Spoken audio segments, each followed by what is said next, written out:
is our first meeting of the interim. Just wanted to welcome everybody. If you do have a cell phone, if you please would turn that to silence or vibrate, we would greatly appreciate it as we get ready to conduct our business for today.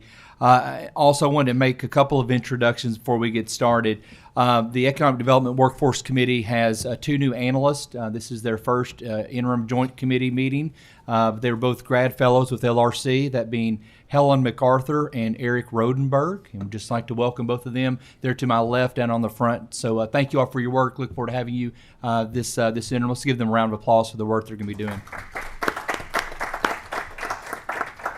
I do want to make note also, one of our LRC staffers that helps so much in the work that we do in this committee, Miss Janine Coy, is traveling with her father is very ill and not doing well from what we've been told this morning. Let's please keep Janine in our thoughts and our prayers as we go about our business and we leave here today of the excellent work that Janine does for this committee. At this time, we'll have Sasha, if she would call the roll, and we'll get ready to get started. Senator Boswell. Here. Senator Funke Fromeyer. Present. Senator Girdler. Senator Harper Angel. Here. Senator Howell. Senator Mills. Senator Storm. Here. Senator Thomas. Senator Wheeler. Senator Wilson. Here. Representative Baker. Here. Representative Bauman. Present. Representative Branscombe. Here. Representative Bratcher. Present. Representative Callaway. Representative Elliott. Representative Gentry. Representative Hart. Here. Representative Huff. Here. Representative Jackson. Present. Representative King. Representative Kulkarni. Representative Lawrence. Representative Lockett. Here. Representative Pratt. Present. Representative Roarks. Here. Representative Sharp. Representative Tackett Lafferty. Representative Truitt. Here. Co-Chair Wise. Present. Co-Chair Weber. Here. Thank you very much. We do have a quorum and constituted to do business for today. Is there any members have any introductions of any guests that are in the audience today? Co-Chair Weber, any comments from you before we get started? Just want to welcome everybody to the number one committee in the Kentucky General Assembly and look forward to the interim. Thank you so much. At this time, we would like to have our members from the Kentucky Chamber that are present today for their presentation. Today's presentation is on business-led solutions to Kentucky's workforce challenges, and we welcome Kate Shanks and Lakeisha Miller.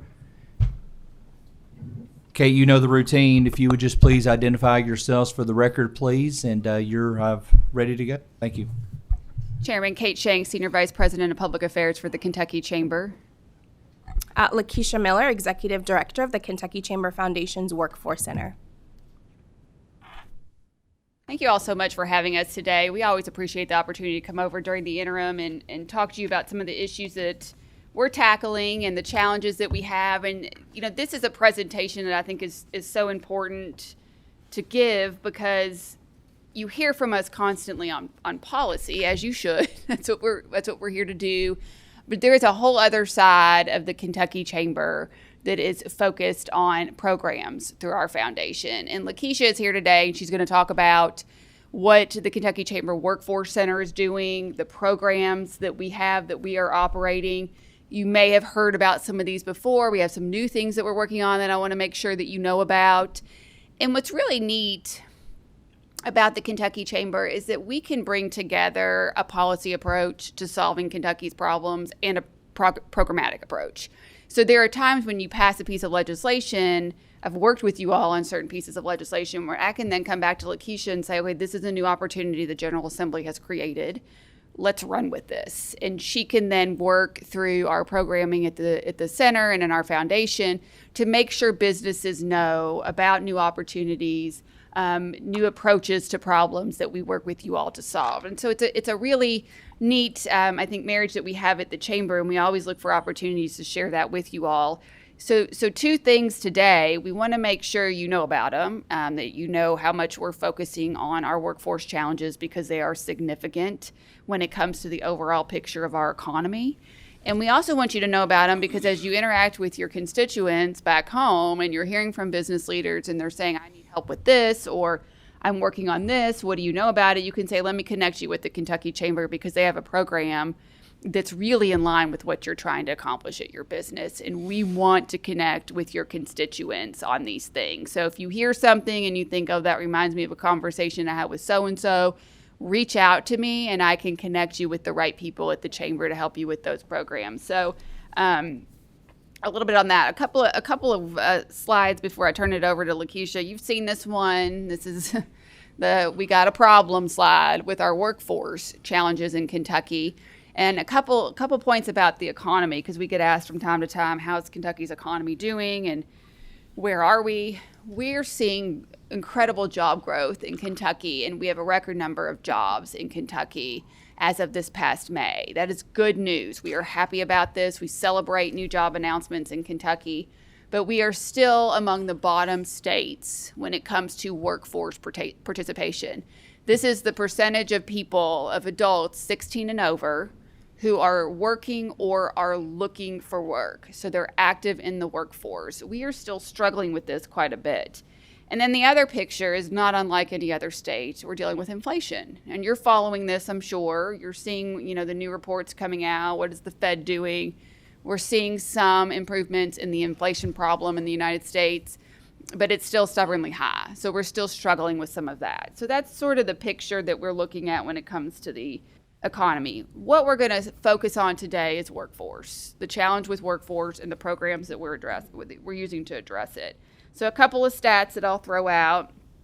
As of April of this year, Kentucky's overall workforce participation was 57.6%, which is lower than it was in April last year and lower than it was prior to the pandemic.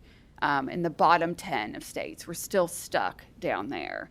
That is for the 16 and over age band, and so of course you're not looking for 100.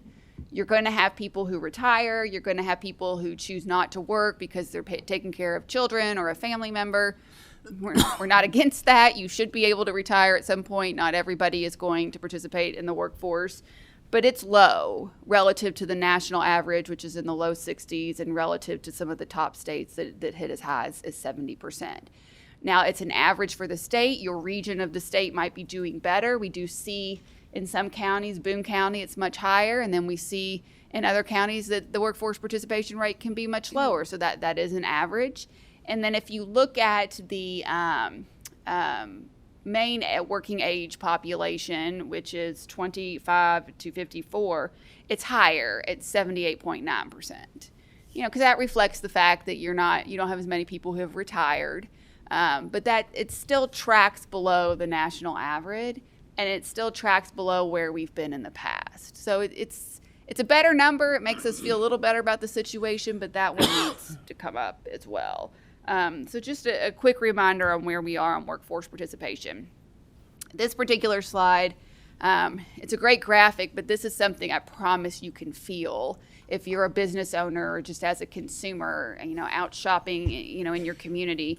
The red line is our unemployment number. These are people who are unemployed but looking for work. And the blue line represents job vacancies. That gap is, where we feel the tight labor market in Kentucky. About 2 jobs open for every person looking. It's about 1.9.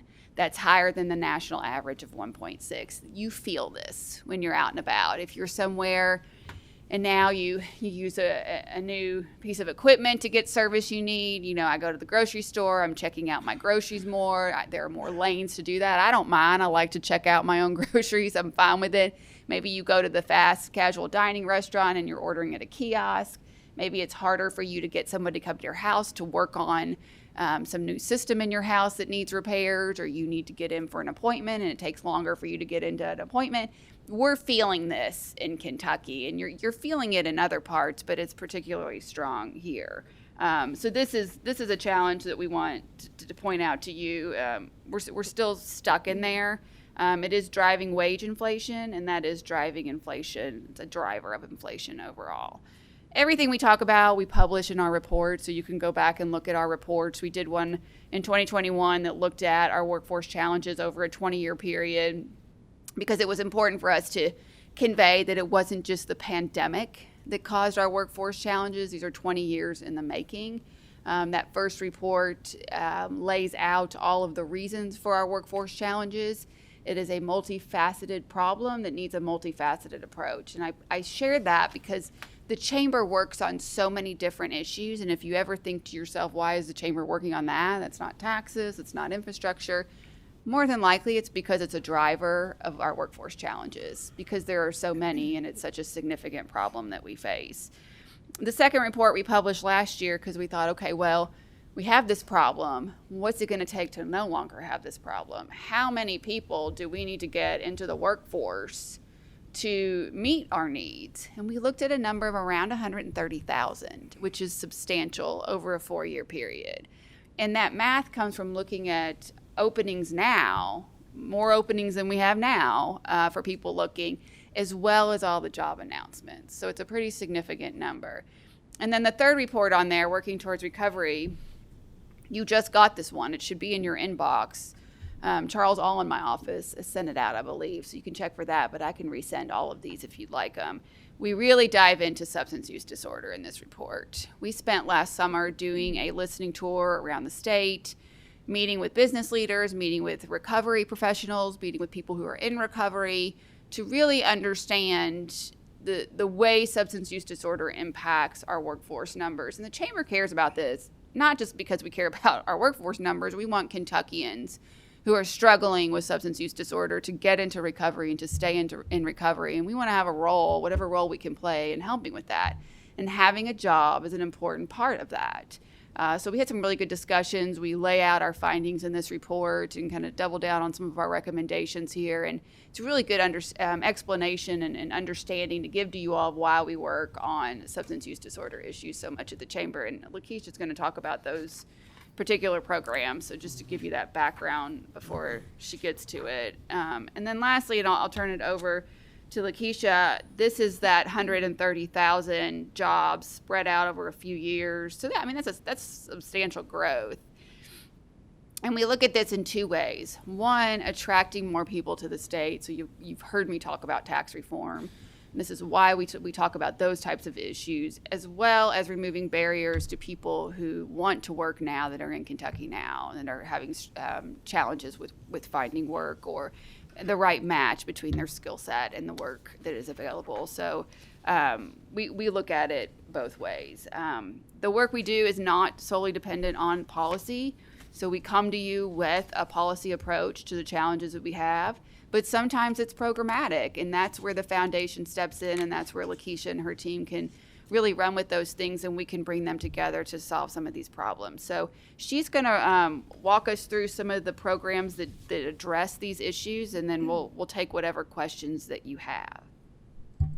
Thank you so much, Kate. And again, good morning, Chairman and members of this committee. I really appreciate the opportunity to be here today. As Kate mentioned, we have lots of programs coming out of the foundation that we want to be able to talk to you about and really identify how do those programs address some of these workforce challenges that Kate mentioned a few moments ago. As Kate said, labor market challenges are still a huge issue for employers. And employers continue to struggle to find qualified employees to meet their open positions. So really the question that we had in 2016 when we started the Workforce Center was, how do we create a system? How do we create a framework to help pre-existing workforce programs or education programs to really hone in on exactly what employers need? So that was the question that we had. And right in front of you, we had started the TPM program, or Talent Pipeline Management Program, in 2016. And this was in partnership with the Education and Labor Cabinet. But really, what we recognize is there's a skills gap. So this system, this framework, or talent pipeline management, it started with the U.S. Chamber a couple of years before we launched it in Kentucky. And Kentucky was able to pilot this program statewide. So essentially, TPM is an employer-led system. It's demand-driven, so it's not just anecdotal evidence. We really want to dig in and get the data. And we want to figure out, how do we organize employers around their most critical needs to solve the skills gap that we're constantly seeing. So again, the goal of this program is to create alignment with education, government, partners, when it comes to hiring and upskilling individuals into in-demand careers. So I feel like TPM is better understood with an example. So I want to take you through what we experienced, I think, early on with TPM. So we started out regionally, and we worked in the Louisville area with about 8 different hospitals or healthcare providers. And of course, their number one need was, we need nurses. And they didn't necessarily have the data to really say how many nurses they needed, but they knew they needed nurses. So using the TPM process, we dug in, we got some data, and what it came out is they had an 1,800 need for nurses in the next 2 years.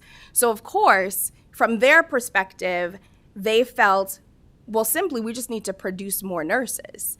But again, going back to TPM, we want to make sure that we are getting data to support that anecdotal thought. So we went to the education partners, really started to understand and dig into what barriers exist for you where you aren't able to produce the nurses to meet their needs. And again, just to be clear, that was 8 providers, healthcare providers. It wasn't a statewide demand. It wasn't even a representative of every single Louisville healthcare employer. So this was a pretty astounding need. So when we dug in with the education partners, they really said, listen, we're enrolling the amount of nursing students that would meet these needs. What's happening is these students aren't able to complete their courses because we don't have enough clinical rotation sites. So, which was really eye-opening when we brought that information back to the employers, because they went, okay, can we work together on this, right? We have the ability to do this. How can we work together? So in partnership, the employers, the education partners, the workforce center, we actually partnered with a clinical rotation software company by the name of Castle Branch to standardize this process and availability of clinical rotation sites. So once that alignment happened, it actually helped about 1,600 nursing students locate clinical rotation sites, and then again, that led to their ability to become employed. So that is a really good example of TPM in action. We have several other examples, but specifically with the healthcare industry, we know how tight of a labor market exists with healthcare. And that's not just in the Louisville area, that's statewide, that's national. So we're really excited for the partnership that we have with the Kentucky Hospital Association. It really launched this year, where the KHA, they've decided to make an investment into the TPM system where they hire 5 pipeline managers that's focused regionally across the state. They're able to work directly with the hospitals and nursing programs, again, with the need of how do we create or strengthen that flow into those in-demand hospital careers, and of course, address that nursing shortage. So again, really strong example for TPM, but it's not unique. We've done this in several other industries that have proven to be very, very successful. And again, when I think of TPM, it just doesn't work for a metro area. It works for rural areas as well. So with our foundation, it's not membership driven. So we're able to work with any Kentucky business within any industry sector. So we know that manufacturing continues to be one of the top sectors for our state. So we are currently working with Logan Aluminum, other manufacturers in Todd, Muhlenberg, and Logan County to put together a collaborative of sorts, a consortium of sorts, where we're going to specifically focus on driving interest into the manufacturing industry with high school students, with career and technical education students, so they truly understand what manufacturing looks like. It's not a dark room, dusty room, right? It's thriving careers, but the reality is a lot of times students don't know because they don't have that connection to business. So we're really, really excited about that. So again, business engagement continues to be very critical when it comes to helping to re-engage workforce, and we couldn't do it without our funders, with Talent Pipeline Management specifically. I mentioned our public-private partnership with the Education and Labor Cabinet. We also have the Kentucky's Distillers Association, similar to the Kentucky Hospital Association. The Distilling Association recognized that their industry also had a 70% growth over the next 5 years, and needed to do or implement a similar framework. So the KDA, they have also adopted TPM to help their distillers organize and create alignment where they can start to see additional flow of talent into their jobs. So in addition, we have CVG. So we have worked with several industries within TPM. So of course, on the slide, you see healthcare, construction, education. So we've tackled some of the major industries, but certainly there's micro industries that we work within as well. So again, I think with TPM, it's a flexible system, but it has been such an impactful system. We have 400 engaged employers, and it's helped 5,000 Kentuckians get jobs, training, and work-based learning opportunities because of that alignment. So we're really, really excited about this program. So Kate mentioned substance use. So we know that our workforce challenges, it doesn't stop at a framework. So as we dig in a little bit more in terms of, why Kentucky has struggled to be in the bottom 10 states for workforce participation, substance use disorder and incarceration tops the list. So our most recent substance use disorder report by the Center for Policy and Research showed that substance use disorder, justice involvement, they're two leading factors in Kentucky's low rates of workforce participation. In fact, the opioid epidemic might be responsible for removing about 55,000 prime age working Kentuckians out of the workforce. And we know that about 13,000 individuals are released from the justice system every single year. So what does that tell me? What does that tell you? These are untapped talent pools that go without jobs, oftentimes year after year after year. So with that problem in place, our employers, as Kate mentioned, they're still trying to find qualified people, or just people, right, that they can train and help move into the workforce. So what we've seen is our employers are engaged and ready more than they have been before to figure out, okay, how do we engage this population? So, that led us to creating a few programs to help make it easier for employers as they start engaging with these talent pools. The first one that I want to talk about is our Kentucky Transformational Employment Program. So this program was launched in collaboration with the Cabinet for Health and Family Services, Kentuckiana Health Collaborative, Kentucky Opioid Response Effort, and the Office for Drug Control Policy. So we worked together to launch the Kentucky Transformational Employment Program in September of 2021. So this was a piece of legislation that was passed in 2020. It was in fact Senate Bill 191, and the ultimate goal was to create a program where employers could refer employees or job candidates to treatment programs if they had a positive drug screen. So if an employer hired or kept that individual on payroll, the individual followed the requirements of the treatment program, that employer could receive legal liability protections for negligent hiring, supervision, or retention. So other states like Indiana and Texas have similar programs, and they found success with these programs. We wanted to make sure that we implemented something like that in Kentucky.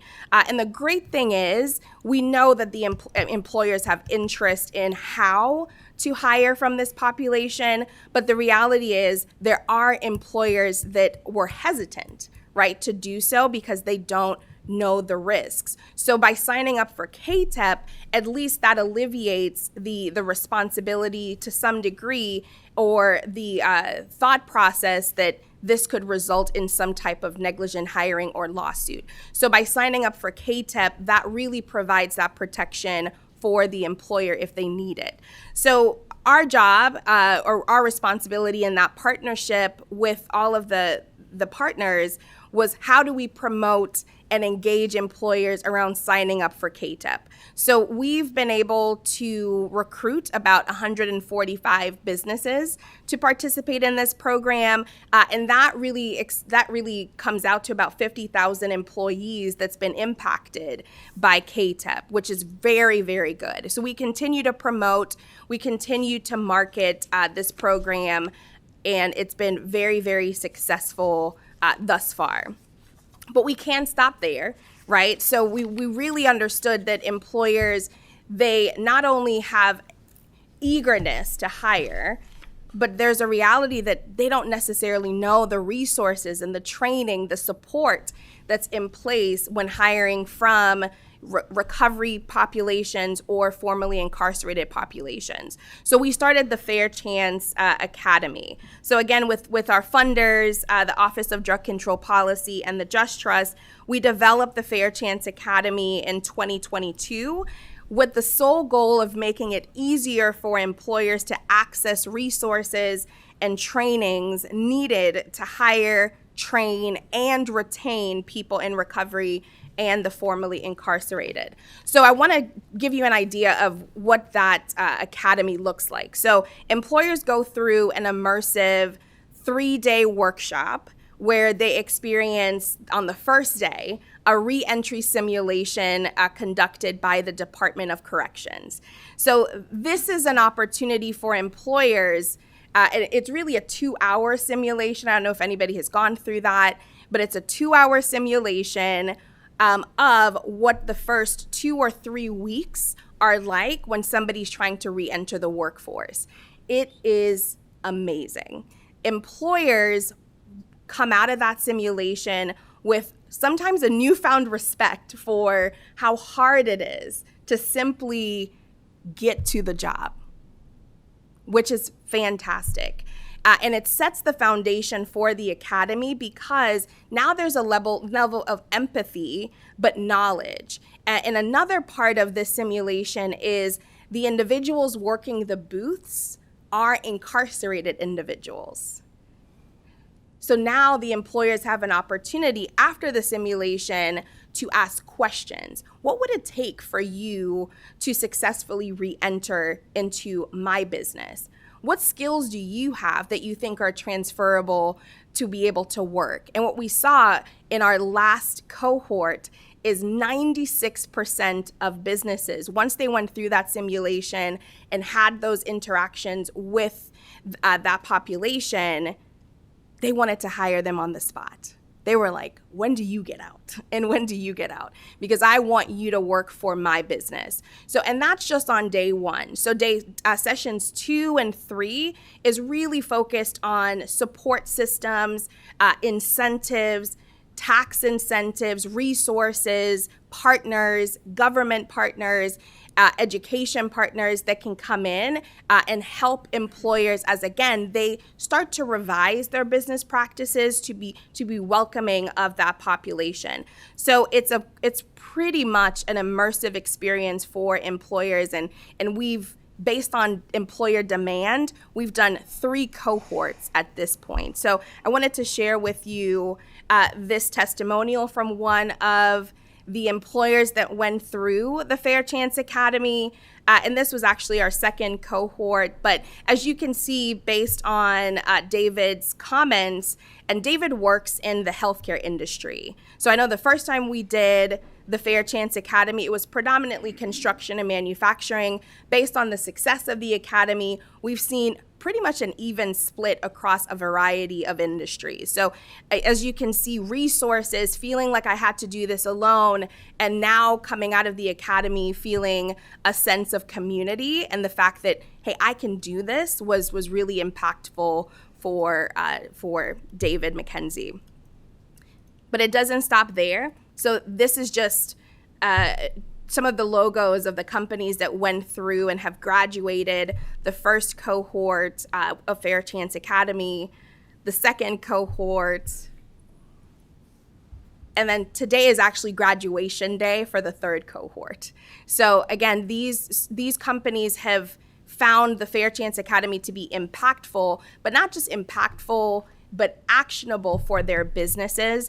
To date, we've seen over 100 people hired as a result of this academy. And again, that's individuals coming out of incarceration or that's currently in active recovery that's now been able to find employment. So far we've certified roughly 80 businesses through this academy, with the hopes of doing our fourth academy in the fall, which we're really, really excited about.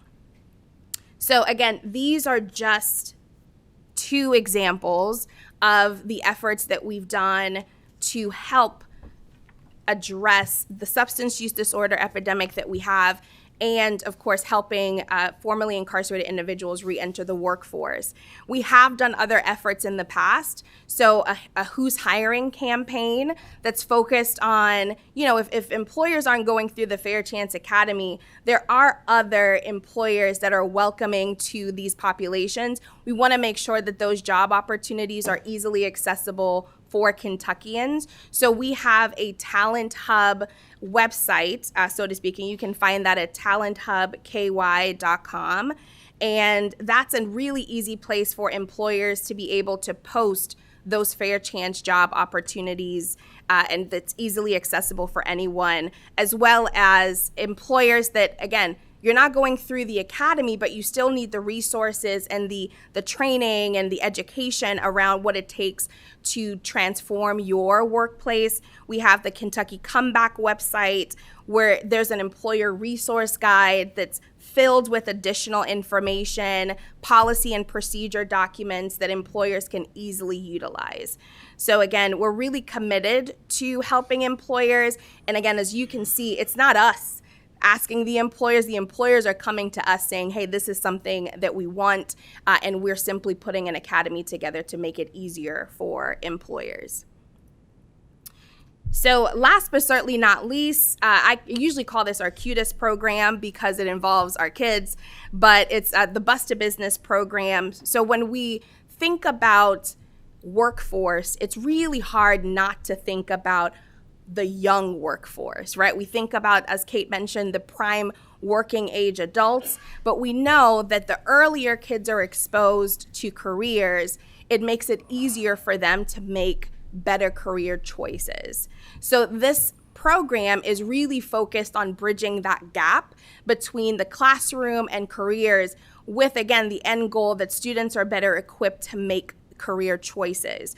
So a little history on this program. It started in 2019. It really was an effort just to be one day.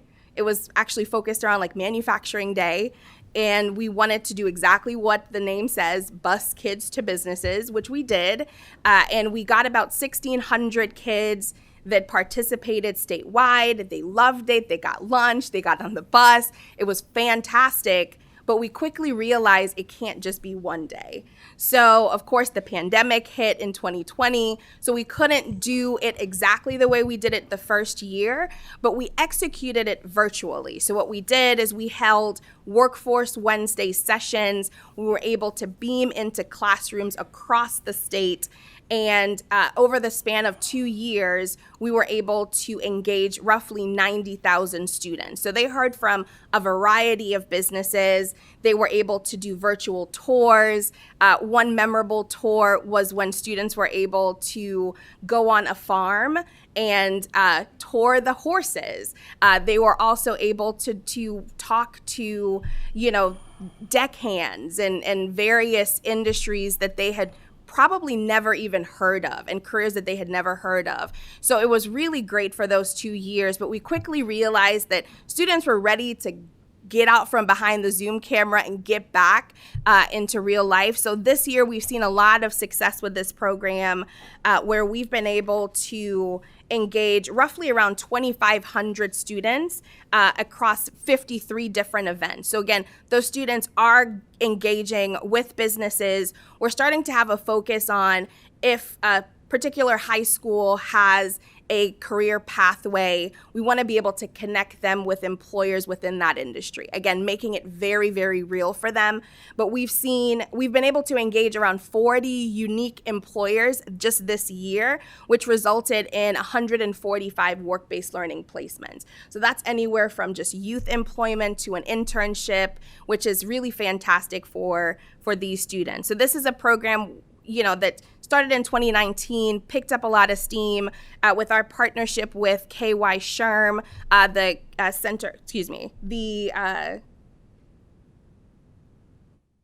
Human Resources Management Group. I don't know why I blanked on that name, but they've been able to be an incredible partner because they can help students learn interviewing skills and career tips, and it's been really dynamic. So that is our Bus to Business program, and of course, we would be remiss not to show you the cool pictures of the kids that's participated this year. You see a set of kids holding up the Ready, Set, Future. That's a coloring book. So, high school engagement is one thing, but trying to engage kids even earlier is another. So we created a coloring book that targets the elementary students where, again, it lists a lot of the in-demand jobs, but it's just a fun way to engage them around different careers there. As well as we created a Critical Jobs of the Week book, which is just a condensed book that lists all the different jobs that we've come across. So again, students can really find access to these careers pretty easily. So again, this is just from this school year, and we were able to reach about 2,500 students. So that's the end of the presentation, but I did want to share with you some efforts that we didn't put a slide for, but it's really on the horizon for the Workforce Center. So we're focused on building a military-connected academy. So when we think of our veterans, that's a huge population that I don't think we've quite figured out. And we know we have a model through the Fair Chance Academy that works. So we want to be able to replicate that, but focus it on military-connected individuals with the sole goal of helping our businesses to be, military-friendly, military-ready, and ultimately military-engaged. So we're in the early stages of putting that academy together. So didn't have cool pictures to show or slides to show, but really wanted to share that, we have a veteran in our team.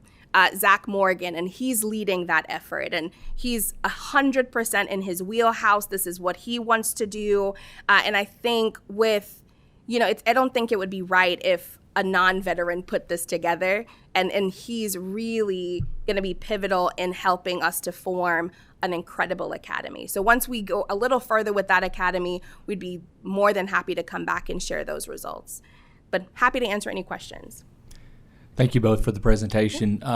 Thank you also for the information on the recovery programs as well as what you're doing with the military. I think that's very exciting. A lot of us up here are business owners, or if not that, we all have employers in our district that we listen to quite often. How much of the workforce issue we're facing is because of the cliff effect?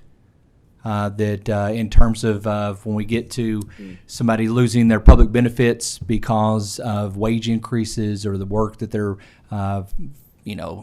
capacity level getting to, how much are you finding that as being an issue? Yeah, so when Kate was talking earlier, she talked about this workforce crisis, so to speak, as being multifaceted. That's certainly a part of it, right? Especially with individuals that make a certain amount, they're nervous about making a little bit more because that's where that cliff effect comes in. I wouldn't say that has risen to the top reason, but it's certainly a big reason as to why we're seeing not as many people participate in the workforce. don't know if you would add anything. Yeah, I mean, it's certainly something that we're concerned about and we're engaged on, and we've supported legislation over here to study it, to do the task force. I was down in London, Kentucky, doing one of our listening tour stops 2 years ago, and there was a big part of the conversation that we were having down there, and I had a woman there, and she just kind of got out a piece of paper and scratched out a dollar figure, and there was another gentleman there who's had an employee with a child that had certain healthcare needs, and they was very concerned about losing benefits. And what occurred to me when we were having this conversation is that if both those people want to fix to that, right? So if you're someone working for an employer and you're being offered a promotion and a raise and an opportunity to reach your full potential, but you're capped by these benefits that your child needs, or that there's some need there, both people need a solution to that. And so I don't think the conversation's about taking benefits away that people need that they've earned, or, this is just about getting people to work more. I think that we're missing an opportunity to help people raise their full potential in these workplaces, and employers to put their employees in the right positions for their skill sets. So that was the concern that we heard about. And so we're all in on that conversation. It's tough. There's Chairman, these are federal programs. We've talked about waivers and things of that nature. We're rolling up our sleeves on it. I think it's an area where we can be helpful from a research standpoint, but I think it's something important for Kentucky to look at because of the populations that are affected by it, for sure. Thank you. I think you're correct when we're dealing with federal government and legislation we're trying to pass, and the hurdles that we try to overcome dealing with the federal government. I can tell you, talking to employers in my district, what they're finding is many times they'll employ somebody and have them for 1 to 2 weeks, and they leave, and they're looking to go to another company for 1 to 2 weeks, then leave. They're doing this in multiple counties in our area. I can't speak for other members up here, but we're finding that in our area. Yesterday, I just was part of an economic roundtable that someone from the Federal Reserve was in Campbellsville to sit down with our business leaders, and that was one of the number one concerns they're having. Murakami, you just had a screenshot. That's what they're dealing with right now. They can't keep people to stay more than 2 weeks. And then they're going to another county, and then they're seeing it's a track record, a revolving door of this is happening. So a lot of concerns. I think we're all in this, trying to work on this to make this work. So just trying to find, ways that we can benefit. Senator Thomas. Thank you, Chairman West. And my question is for Kate. She knew I was going to ask her a question. Kate, you indicated in the opening of your remarks that Kentucky's workforce participation rate is 57.6%. Okay. And you said that was the 7th lowest in the nation. Okay. Now, by my calculation, that puts us 44th of 50 states in terms of workforce participation rate. Okay. And I agree with you, that's a problem, and something that we need to address, and we need to address right away.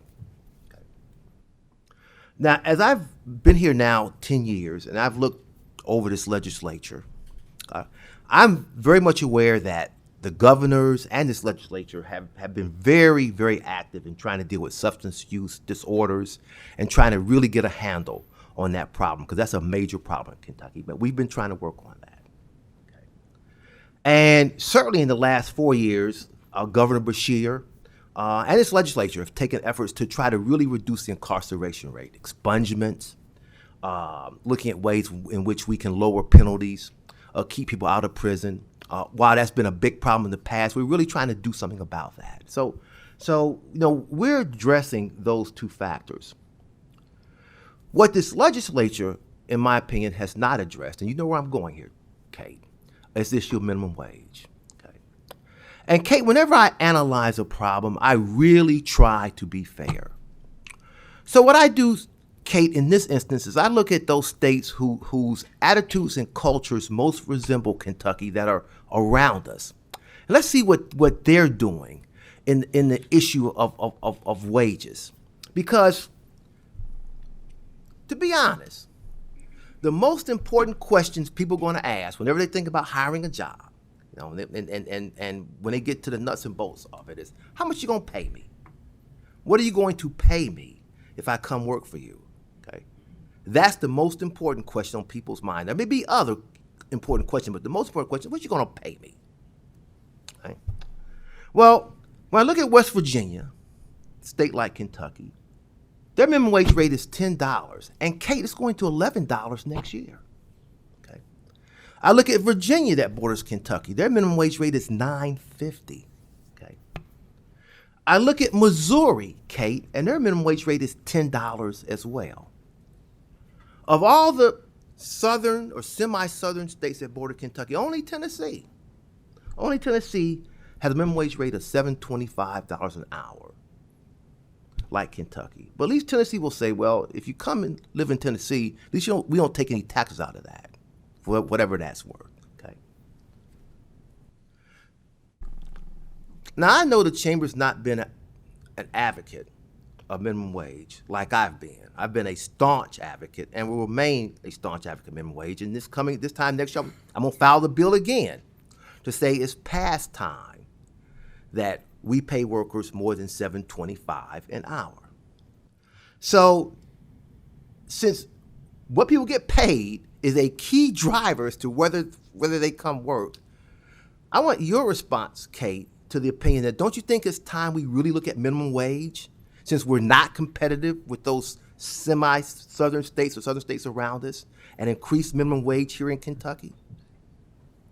Thank you, Senator, for that question. I feel like we've had this conversation before, and I know that you're very passionate about this issue, and I always appreciate your interest in it. And, you know, to be clear, the Chamber loves wage growth. Sustainable wage growth is part of growing our economy and having a thriving, growing, good economy in Kentucky. So wage growth in and of itself is a good thing. We want to see it.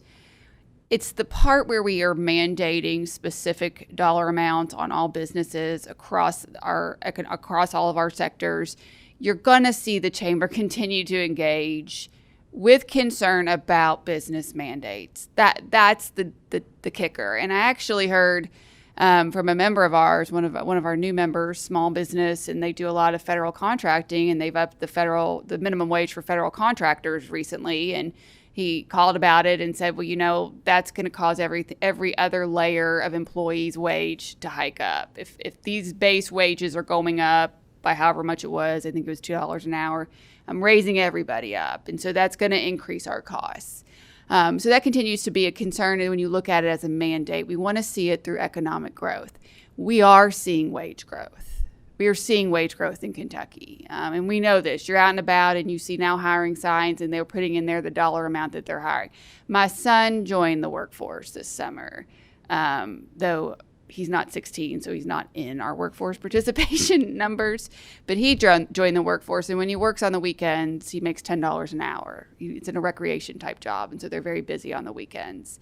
I'd like to get him into landscaping at some point, but he's got to be 18. So he makes $10 an hour on the weekends. He makes a little less during the week. They're not as busy.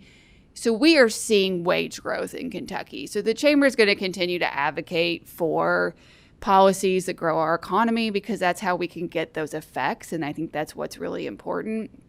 And when you look at Kentucky's economy and you look at the record job creation, you know, sometimes we planted those seeds years ago in Kentucky with the legislation that this General Assembly has passed.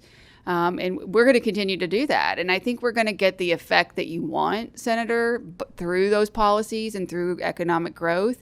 And you're going to see that wage growth. And, you know, I'll also go ahead and throw out, we work a lot with Goodwill Industries, with Amy Luttrell. She serves on our executive committee.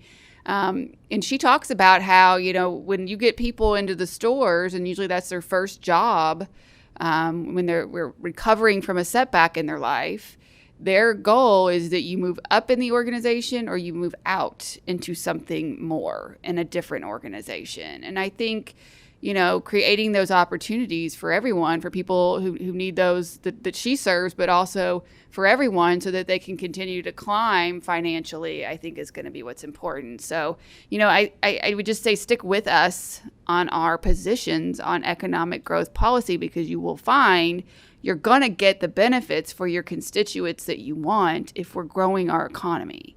We have to do this, and we have to stick with it. We can't turn our back on it. We can't step aside because other states will pass us by. And, you know, we've got a lot of potential in Kentucky. And you mentioned Tennessee, and Tennessee's growing like crazy, but I want to point out a little stat for you. We're not talking about taxes. We rank 18th in our tax code competitiveness by the Tax Foundation. Tennessee's at 14th. We're on their heels. And you're like, well, they don't have an income tax, and we're all for zeroing out our income tax slowly over time as the economy grows. You know, we're coming for Tennessee when it comes to their tax code competitiveness. Indiana, North Carolina are in the top 10. North Carolina passed a bill before us, similar to House Bill 8 that you all passed a couple years ago. Indiana has an income tax, an individual income tax around 3%. We're at 4%, or we're heading to 4%. You know, we're on track, and so I think we need to stay the course and continue to focus on those policies, and you will continue to get that wage growth. That's what we want to see, and I think that's important for Kentuckians, and we're on the right track. Thank you. We do have 8 members signed up to questions. Senator Funky Fromar. Kate, thank you for that beautiful answer. And Lakeisha, I'm going to direct several of my questions to you. But I wanted to acknowledge that in my visit to one of my rural elementaries with 4th graders and 5th graders, one of the questions that they asked me is, why can't I get a job? And where do you stand for children working? Well, just to be clear, my 13-year-old has also been in the workforce since she was 12. And she doesn't count in those numbers either. But I loved that question by the children, so you would imagine that I love your bus to business program. I think that's absolutely fantastic. I don't see my district lit up, so I'd like to get with you on how we can get my district lit up, and frankly, all of our districts in this room lit up to that. Relative to the Fair Chance Academy and the Talent Hub, how many people are we talking about that are incarcerated that would be eligible for this sort of workforce initiative? It's a great question. So we do have a partnership with the Department of Corrections. It's the Prison to Work project.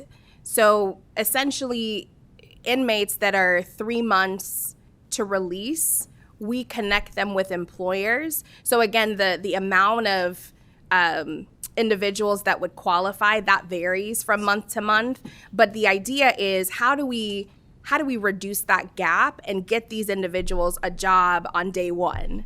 So really our job is to bring a coalition of employers to the table for the DOC and the reentry specialists to connect those individuals with employment. So it's hard to give you an exact number at this point because that eligibility varies month to month.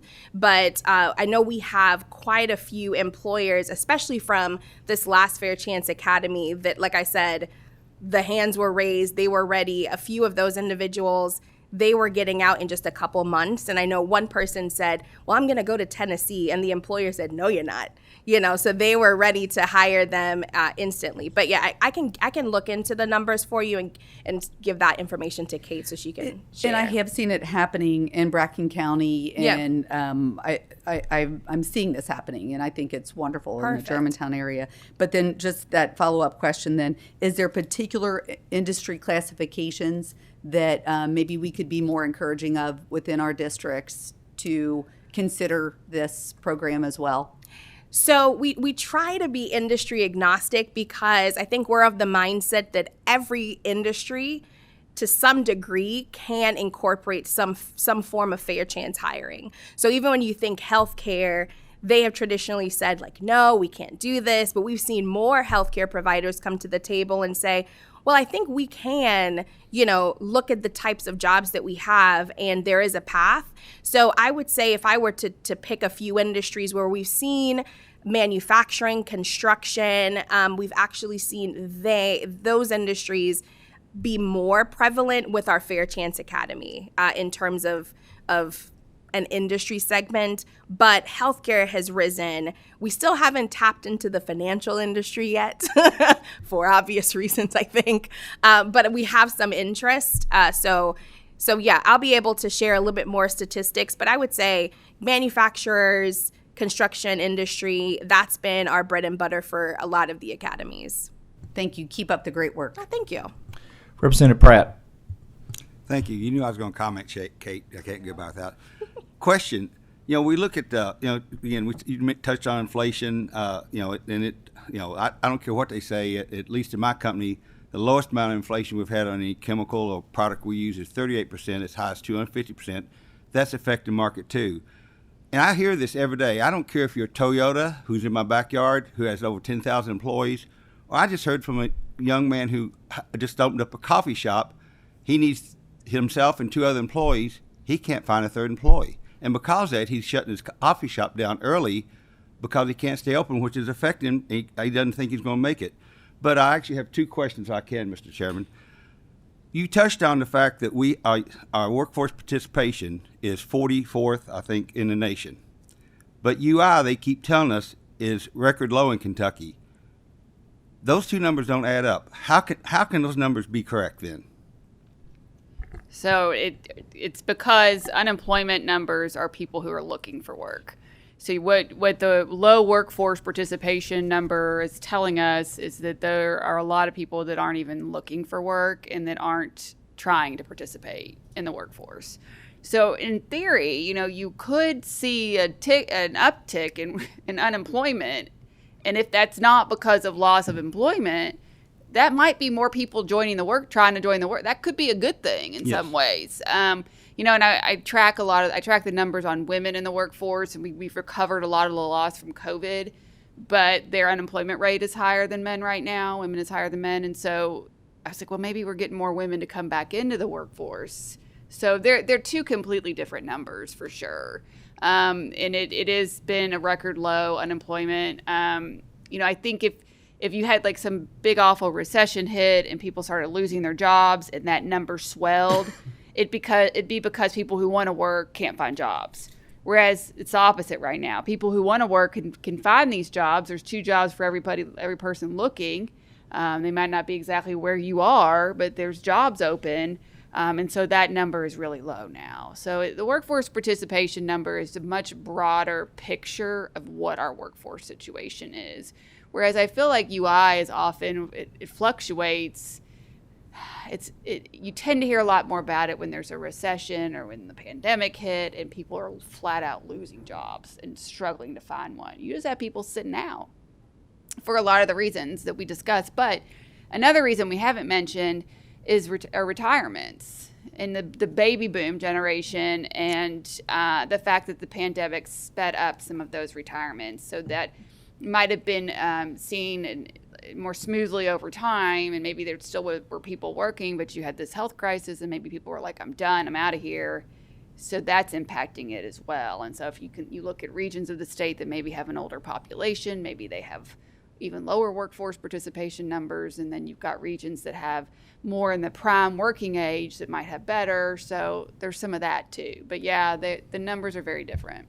Actually, it's kind of interesting. You talk about that retirement early. I know some people who retired early, and because their 401ks took such a massive hit, they've now re-entered the workforce to make sure they have enough money to live on.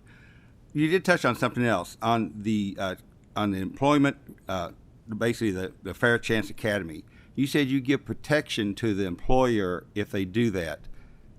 Can you expand on it a little bit? Because again, we do that. We actually have done 2 or 3 people that's been incarcerated, and we were scared to death of the fact that if they get hurt or they hurt one of my employees, we were going to get our pantsuit off. Yeah. Can you expand on that a little bit? That really piqued my interest. Sure. So the Kentucky Transformational Employment Program, that was born out of legislation in 2020. So it was Senate Bill 191.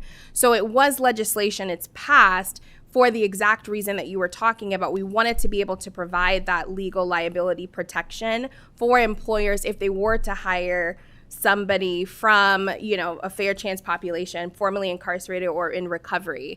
So, with that, it's not necessarily a part of the Fair Chance Academy, but we do. So if an employer is signed up for Fair Chance Academy, well, we want to make sure you're signed up for the Kentucky Transformational Employment Program. But but they are 2 separate programs. So employers that have no interest necessarily in the academy, but is looking for that legal liability protection, we want them to sign up for KTEP. So the state's behind us, and we want to make sure that employers know that this program exists. When you say legal liability for the attorneys in the room, I've always been told you can sign any piece of paper you want to, but you still get sued. What does that mean? So, and I can fill in. So Senate Bill 191, and it passed near unanimously in 2020. I'm not going to say in this room who voted for because I don't have a record in front of me, but it passed near unanimously. So it was a very popular bill, and it was quite a statement by the General Assembly to say hiring or retaining someone who is in recovery in and of itself is not negligent. But the legislation laid out a framework, so you got to have some skin in the game. So there's things like, monitoring the individual to make sure they're not reusing. It lays it all out in the legislation. And so part of what Lakeisha does through that program is to teach businesses what they have to do in order to have those three protections. Now, does that mean you can't get sued?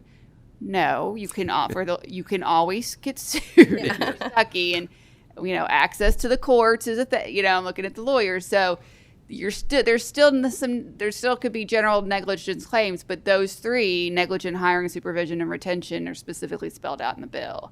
And it's a really, I think, important piece of legislation that you all passed, and something that without this program, employers wouldn't probably know much about it because they would just have to find it on their own. Yeah, and one thing I would add to that is Kate mentioned there's training. So signing up isn't the start and the end.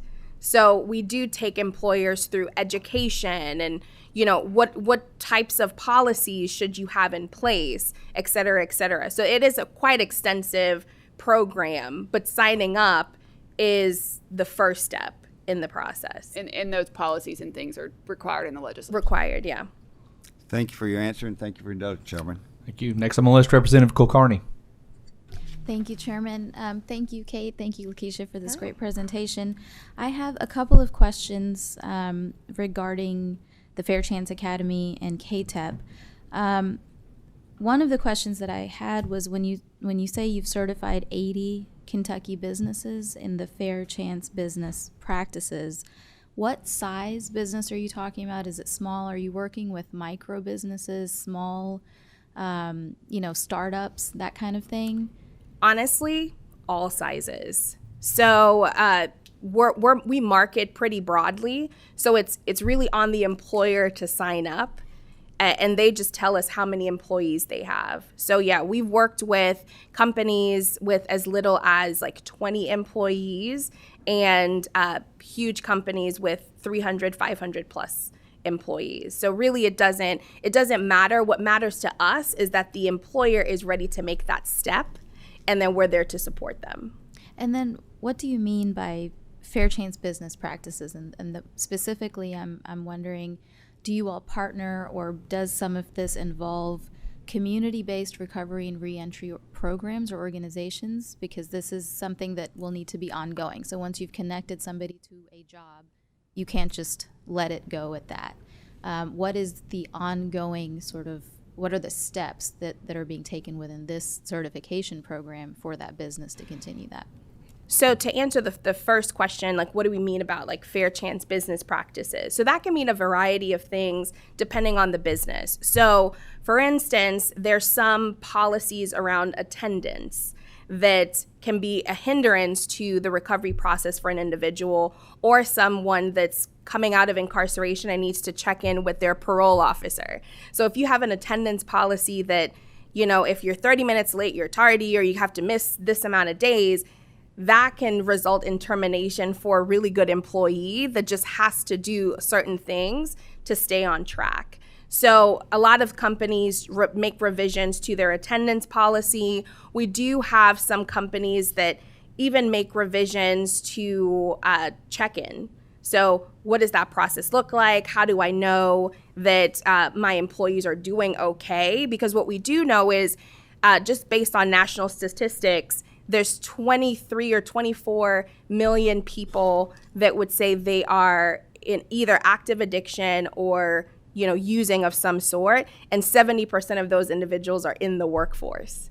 So the reality that even if you don't think you're a fair chance employer, you probably are. So it's what can you do? What practices can you put in place to get a temperature gauge on your current and existing employees, but also create an environment where you're not unintentionally creating barriers for individuals that need to re-enter. So that's what we mean by that, and we lay a lot of that out on the Kentucky Comeback website under policy and procedures, so employers can actually go through that and see, okay, do I have this in place or not, or what do I need to adjust? So that can mean different things for different employers. We know some employers that have done away with drug testing, because that's been a major barrier for them. So it really depends, but we provide supports. To your other question about just community supports, that's part of the academy in terms of we're not the experts on all things, but we are conveners. So we tend to have connections to, addiction recovery care, various state organizations or community resources. We pull that and bring those individuals into the academy so they can talk directly to the employer. So transportation is a huge barrier. So we've brought in enterprise and various transportation solutions that employers can implement. So even just tax credits. So we've brought in individuals from our state partners to talk about WOTC and various incentives that they can take advantage of, as well as peer support specialists. So I know in EKSEP, they can have a peer support specialist in their organizations that's going to be that touch point that helps foster that environment. To your point, getting the job is step one. Helping somebody retain that job is a whole other set of skills. So I think our goal is to not have employers think, oh, I have to do this all by myself, but recognize that there are community support systems in place that they can start utilizing to implement whatever business environment they want to create. One final question, real quick. I appreciate the slide with the industry alignments that you all have researched. My final question is, what kind of research or reports or studies are you doing? And this is something you can follow up with me later on, with regard to jobs that exist today, but that will be gone in 5, 10, 20 years. So what is that progression with regard to this sort of infrastructure that you all are putting in place? So great question. Don't know if I have an answer to that today, so I will have to follow up, but I can give you just some insight into how we chose those industry alignments. So when we started TPM, or Talent Pipeline Management, we really started with the coalition of the willing. We wanted to do something different. Not every employer was on board to work with their competitor to grow their industry, but over time, we started to see more and more and more employers join our network. So the assignments or alignments that you see is strictly based on the employers that's come to the table to do these efforts. So it's not necessarily saying these are the industries in Kentucky. It's just simply the industries of employers that's come to the table to work through this issue. And part of the TPM process is digging into that data, not only just a current view of the industry demand, but a forward view. So we've started having those types of conversations in terms of jobs of the future, what's going to go away. We know that automation is certainly going to be a threat. And to Kate's point, when we think about wage progression and advancement, that is certainly a conversation that we're hearing more and more and more with our employers. How do we create a career pathway? We don't want people to be stuck in entry-level positions, right? But first, we have to fill the entry-level position first. So it's kind of the chicken and the egg, but let me do some research and then I can get back to you on that. Thank you. Thank you, Chairman. Thank you. Great question. Senator Boswell. Well, thank you, Kate and Lakeisha, for being here today. You mentioned two primary areas earlier, one regarding getting people back in the workforce, recovery and incarceration. But I'm going to suggest to you there's another whole category that you touched on just a minute ago. Those that are using cannabis. Everybody pretty knows how I feel about cannabis. I call it the scourge of the earth. And the reason I'm bringing this up is there is a large number of people between the ages of 18 and 30 right now who are not necessarily addicted, but that are using this product. It's becoming more and more, just so people know, readily available. You can even buy it at a gas station. You could buy products that have THC in them, which makes you disqualified for a lot of jobs. And so as part of what you're doing, I wonder, I think there are some companies now that are starting to kind of look the other way when it comes to having THC in your body. But this is a major problem. I just wanted to call that to your attention. Yeah. And I do have one other question, if you want to comment on that. Yeah, I think we've seen, to your point, a variety of employers address that differently. I mentioned earlier, some employers have decided that, drug testing is something that they're doing away with altogether. And you have some employers that, have removed marijuana from the drug panels that they do test for. So, I think each employer has the autonomy to kind of make that decision.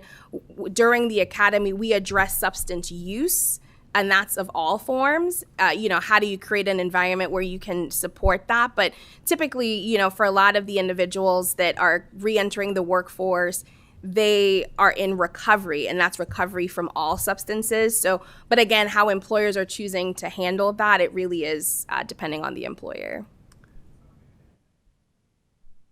Sorry, I just want to continue to call attention to that Yeah. problem because it's becoming a very big problem in our state. The other question I have is simple, is that, and I want to suggest that wages have always been based on supply and demand.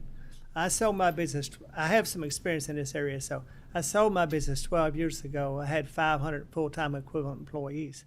And at that time, the minimum wage was $7.25, but the lowest paid individual I had working for me was $9 an hour.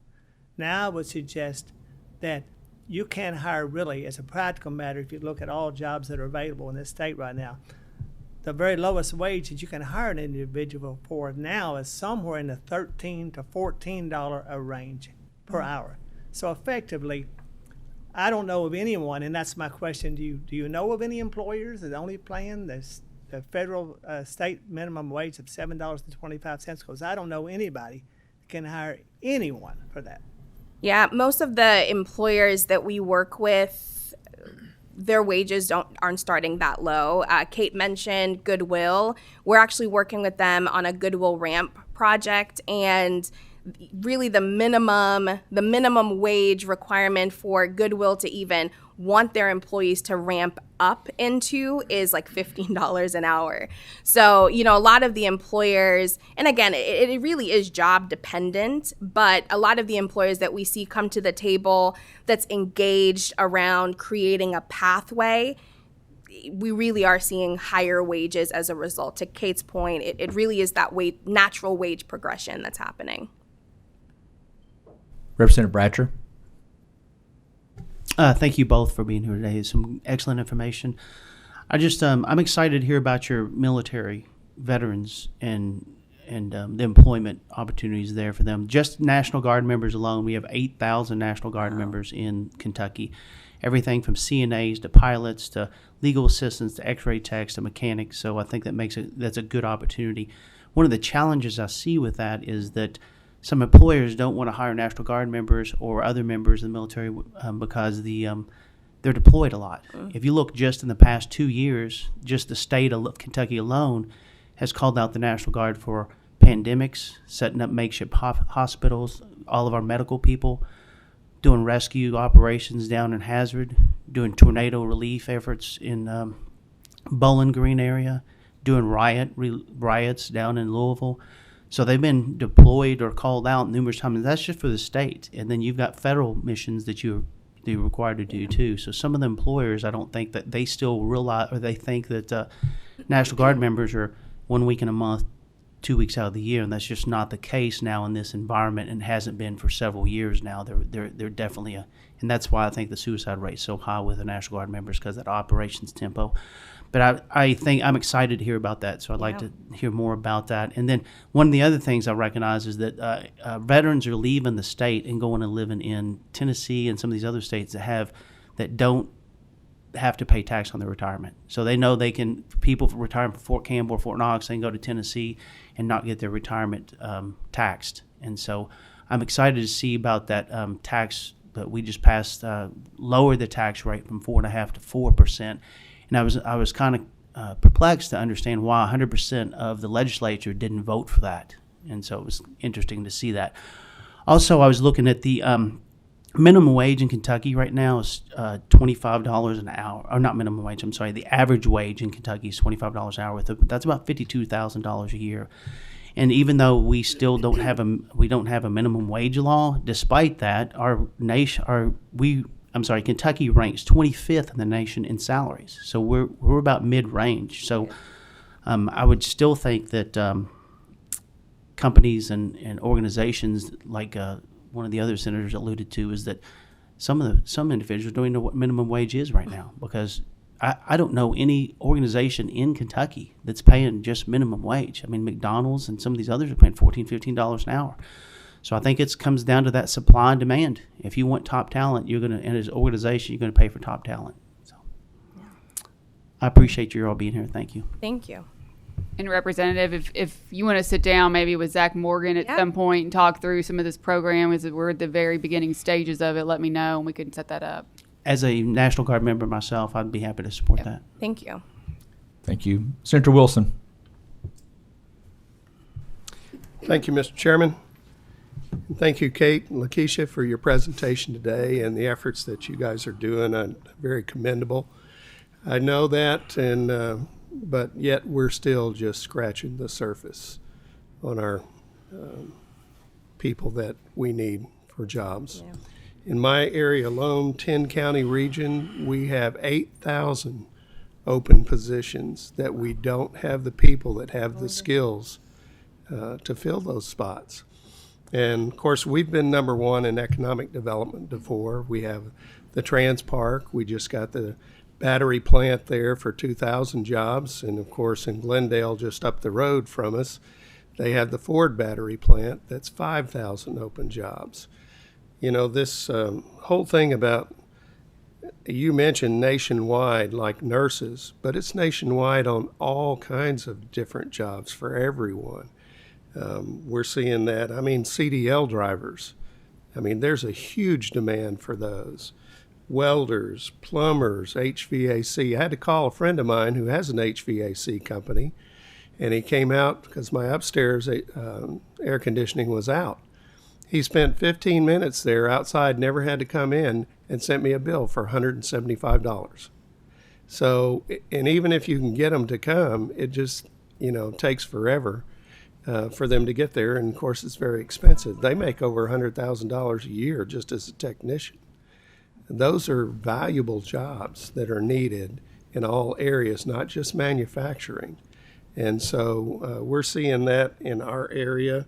What you're doing is great, but we need to see how do we scale that to other areas. And we have a great chamber of commerce, where we're at. I mean, they do most of all the recruiting of companies before it ever even gets to us, and then to the administration. The administration's not the number one recruiter. It's mostly our chambers of commerce that are actually involved in that. And we do one of those bus things like that. We've done it for years. Takes our 8th graders, but we bring them all to one area and bring all the employers to that area as well to engage with them. It's been hugely successful. So we're working within our state on these programs. But my dad always said, it's easier to tame a wild horse than it is to beat life into a dead one. That 57% is a dead horse. I don't know that you're going to be able to get a lot out of it, to be honest with you. For that participation rate. So why aren't we somehow going outside of our state and, marketing to places where they're moving away from, to other states? I mean, people are moving into Texas like crazy, and they're moving from California and these other places out west, and yet we are not reaching out trying to, and those people have the skills. A lot of them have skills that we're looking for. I mean, has that ever been a thought? Absolutely. Kate mentioned the report about the growth that we need in our state to meet our needs, and roughly 130,000. Increasing our workforce participation through getting people off the sidelines, that's one piece of the formula. We have talent attraction is the other piece. So you're 1,000% correct. Like, we have to develop a strategy where we're bringing talent into our state. I don't know if we figured that out yet, to be quite honest. I think we've started the conversation in a more strategic way because we know we have to do that. But I don't know if we have that figured out yet, but it's definitely something that we need. And to your other point about how do we scale the efforts, we try to work very closely with all of our local chambers because, we can drive programs at the state level, but the true change and the true impact, as you all know, happens locally. So any efforts where we can align with the local chamber, we are 100% behind. And I know Kate has something else to add. Well, I would just agree with you. I mean, we have to grow the population of our state, and that's one of the reasons why we work on certain legislation like the tax code changes. We grew at about half the rate of the nation as a whole in the last census. You know these numbers, even less than Tennessee. So I do think we're on the right track with some of the ways that we can attract more people to Kentucky. Tennessee has one of the worst sales tax codes in the nation. So there are challenges there. Some of that growth seems sort of explosive in certain regions, and that probably is tricky on cost of living in those regions. So I think sustainable growth in Kentucky is going to be key. You're right there on the I-65 corridor, which is growing significantly. So you're kind of in the middle of that crunch we're going to feel on everything from this really great economic growth that we're seeing. So I think being able to work in your region and with your chamber, which we do, I think that'll be helpful to us just to maybe even pilot some programs. But you do have those large metro chambers that are very active in recruitment. They do a great job with it. And so we, as Lakeisha said, we do work with them. But yeah, we got to grow this state. I will say the Southeast is growing. And so you do have people leaving some of those other, coastal states. And there's a lot of growth in the Southeast. But getting people to recognize Kentucky as a quality of life and cost of living. I was reading an article about people, why they were moving from state to state. And this one couple, I don't mean to keep talking about Tennessee. Tennessee's lovely. But this one couple was leaving Tennessee and they were moving to Northern Kentucky. And they were doing that to be closer to family, but also they're like, we can't afford a house, and we can afford a house there. So I think some of these things, too, are going to become more apparent to people when they see that Kentucky, they've got this rich culture. We have the horse racing and the bourbon industry. We have cost of living benefits compared to other states. I think that's going to become clear. But, yeah, we have to sell ourselves. Not just to businesses wanting to come here, but to people who are looking, to start their lives somewhere and where do they want to live. Well, I think that we need to be reaching out beyond our borders to other places where we know people are leaving from. And I've brought that up several times, but nobody seems to kind of latch onto that. And having a marketing background, for me, it just makes sense that we do that. Because currently what we're having in our businesses and industries is they're cannibalizing people from each other. It's a wage war going on. $19.50 over here. Well, this guy's going to pay $21.50. Well, for $1, I'm going to go over here. That kind of thing. And so it's just back and forth all the time. But anyway, appreciate you today and thank you. Thank you, Senator Wilson. Representative Jackson. Thank you, Mr. Chairman. Thank you, Kate and Lakeisha. This is one of the most real-world conversations I've had since I've been up here in Frankfort, and I appreciate the work that you all are doing in this area. Senator Wilson, I represent some of the same area that he does, and we're very fortunate that we have a booming economy in the Bowling Green area. But the main reason I wanted to get on this committee is I can foresee us having a workforce shortage, and the only thing worse than not getting industry is getting industry and not having employees to work there. I think it would take you a decade to overcome that horrible situation. I don't know if anybody's mentioned this, but is there a role that child care plays in the workforce situation that we have? I hear that a lot. I know we had the tornado in Bowling Green, and we had several daycares that did not reopen after the tornado. COVID caused a lot of those same problems. And I just wonder if you have any background, any statistics, any knowledge that, and if you do, are there any suggestions, things that we could do to help with daycare and workforce participation? I'm so glad you mentioned that. I can't believe we were going to wrap up without me mentioning childcare because it is so important. We supported House Bill 499 2 sessions ago, the Employee Child Care Assistance Program, which has launched. And we are actively promoting that amongst employers. This is the program that provides some state funds to match employers that provide a benefit to employees to cover the cost of child care or a part of the cost of child care. And it rolled out this summer, and we're promoting it. We're going to be doing a series of webinars with our local chambers. We have businesses that have applied for it. It is a new program. There are a lot of questions. We're kind of in the early adopter stage on it. So, I think it's something that we have to be kind of patient on and work through that. The other big issue with child care is the Child Care Assistance Program, which are federal dollars. And I don't have all the expertise on it, but I know we will come back and talk through some of this. But that's going to be probably a conversation as you go into next session in the budget year on how we handle that. That's a program that supports families that are in need of financial support to cover child care. It's significant. It's a big deal. It's a problem from the standpoint of capacity, workforce, getting people to work in a child care center. When there are other options maybe that pay more, and if you pay the workers more, then the cost of the child care goes up, and then people can't afford the child care. I mean, it's a second mortgage. When I had kids, which has been a minute, it was a second mortgage payment my husband and I made for one child in child care, and then to have 2 children in child care, I don't know what we were doing. So we both were working for state government at the time. So it's an issue. No one magic way to fix it. But the program, like the Employee Assistance Program through House Bill 499, which Representative Heverin spearheaded, we're all in on that. And we think that employee-employer, public-private relationship there is really good for that kind of stuff. But we're probably going to have to look at the CCAP, Child Care Assistance Program as well, what that looks like in the future, and then the workforce angle of it. It is tricky out there on child care. So I wish I had a really good solution for you at the moment, but we are working on that. And thank you for asking. Thank you. Representative Jackson, also, I think yesterday, Gary Fields from Bowling Green School System Superintendent did a presentation revolving what they're doing there. So a lot of times everybody's looking to government to solve the solutions, but it's also good to see that people at the local level are trying to solve these issues without always coming to us for more questions and answers. Representative Roarks. Thank you. Yes, I did just want to acknowledge that yesterday, the Interim Joint Committee for Health, and then also Family and Children's met.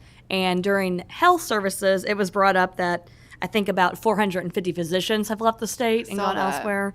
And then during Family and Children's, we talked about a lot of childcare solutions and things that I love feeling like we're serious conversations around the budget for if we're going to make commitments to helping make sure that we have qualified, safe locations for our children to be going, where we're paying workers fair wages where they can support their families, but also to where people can afford it, like you just said. So I was glad that got brought up. One of the things I wanted to ask about were, I've attended several Kentucky League of Cities meetings over the years, and one thing that has gotten brought up was around incentives to attract remote workers to the state.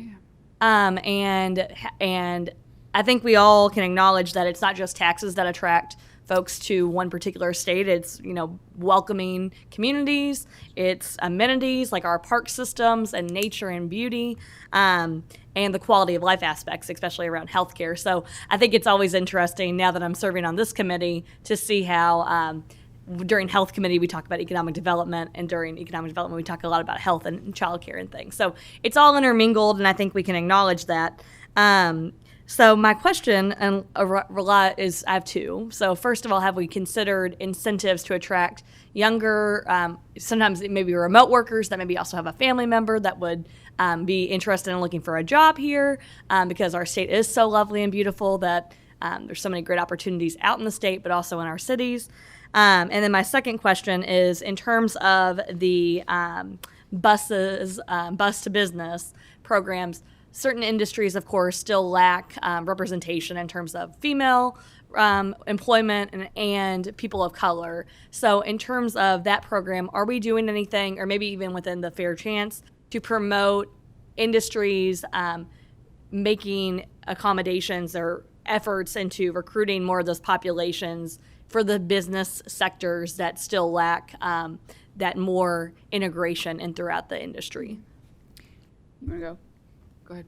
I can tackle the bus to business piece, and you can do the other one. So with bus to business, you're right. So with construction, what we've seen a lot of times is the talent pool that they want is more women, right? So we've definitely seen an uptick in attracting female students to those jobs.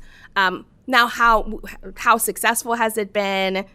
It's hard to say, right? But I think for us, we want the interest, especially with the Bus to Business program.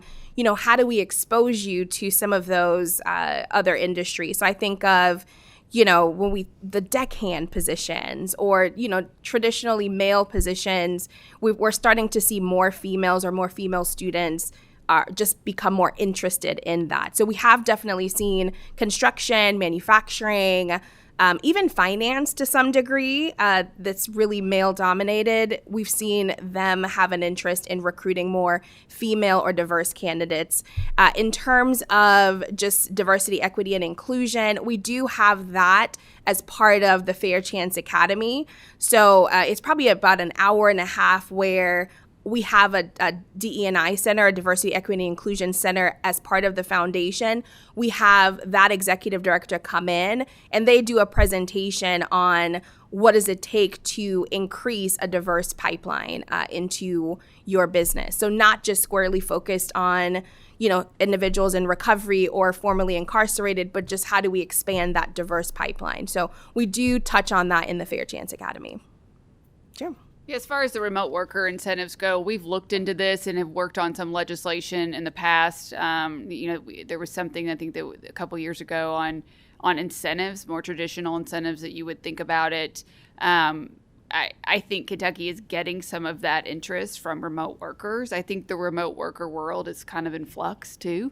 You know, you're seeing more and more people called back to the office, or they at least need to be close so they can get there some of the time. So, you know, it might be less direct policies. You know, maybe we're tackling housing or these recreation opportunities, reducing our individual income tax that's good for everybody.